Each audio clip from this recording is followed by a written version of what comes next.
kalau yang lain tidak mau. Yang kedua, saya senang SIM bukan target PNBP.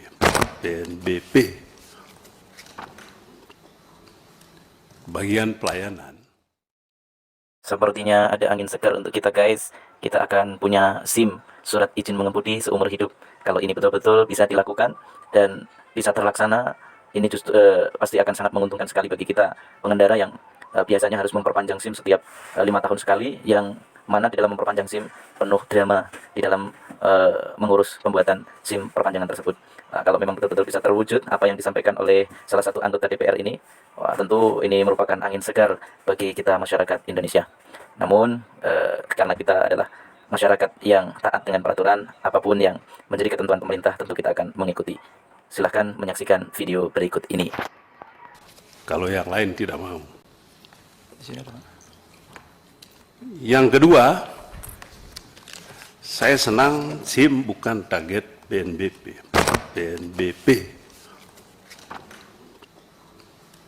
Bagian pelayanan. Tapi kalau itu bagian pelayanan, mestinya tidak boleh ada lagi masa berlakunya SIM. Harus seumur hidup. Itu seumur hidup.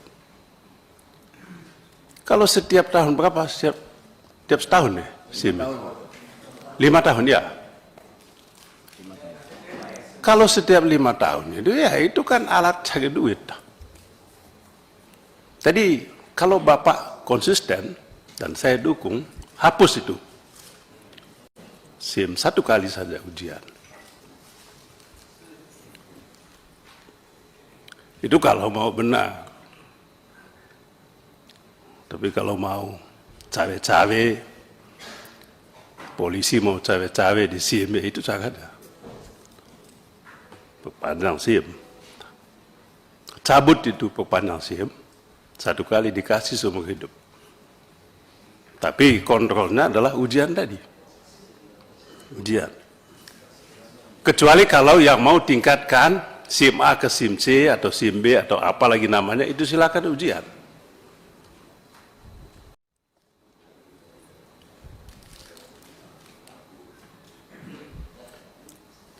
Soal SIM. Bapak Kakor Lantas juga harus jelaskan kepada kami berapa yang lulus ujian SIM setiap tahunnya.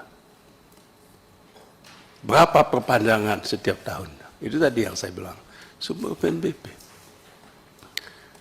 Ada nggak datanya itu? Saya takut tidak punya data. Atau datanya tidak akurat.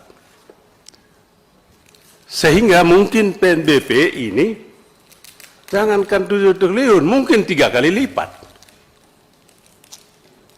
Saya punya hak untuk curiga. Jumlahnya jauh lebih banyak. Kecuali Bapak menunjukkan kepada saya auditnya mana. Ya, Pak Kakor Lantas. Dulu, 10 tahun lalu saya persoalkan itu di sini juga. Yang kemudian Kakor Lantasnya masuk bui kan. Pak JB dulu yang tangkap ya. Pak JB, ya. Oh iya, enggak soal yang sama Pak, mohon maaf. Ya, mohon maaf. Di sini tempat ini, saya di situ. Sarang korupsi di sini. Dan saya hormat Bapak masuk di situ. Tapi kalau begini caranya, saya lihat Bapak akan melakukan perubahan di situ. Sama aja. Sama aja. Kalau Bapak mau serius ya cobalah. Serius lakukan itu. Jadi SIM, tadi coba tunjukkan itu. Per provinsi, per kabupaten, perpanjangan SIM. Banyak Pak. Kemudian juga laporkan STNK berapa. Perpanjangan STNK berapa. Itu kalau kita ngomong PNBP. Berapa STNK? Berapa yang tidak perpanjang dan berapa dendanya, masuk ke mana? Itu Pak.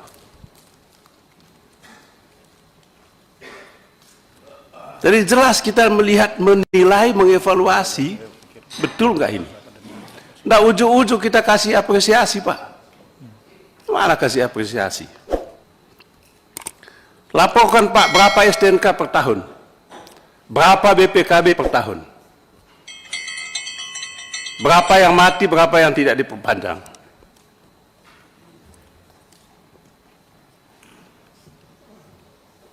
Kalau tidak ada itu ya susah kita Pak.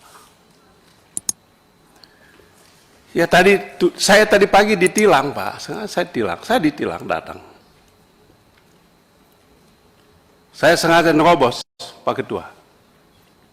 Bilang sopir masuk, tilang, top. Saya hormati, silakan. Apa alasannya? Ini, Bapak ini. Bapak ketika dia lihat muka saya, Bapak jalan terus, saya bilang, tidak. Hak kewajiban Bapak untuk tilang. Tapi, mengapa Bapak, apakah tidak ada lagi tilang online itu kah? Ini bukan nyata ini Bapak.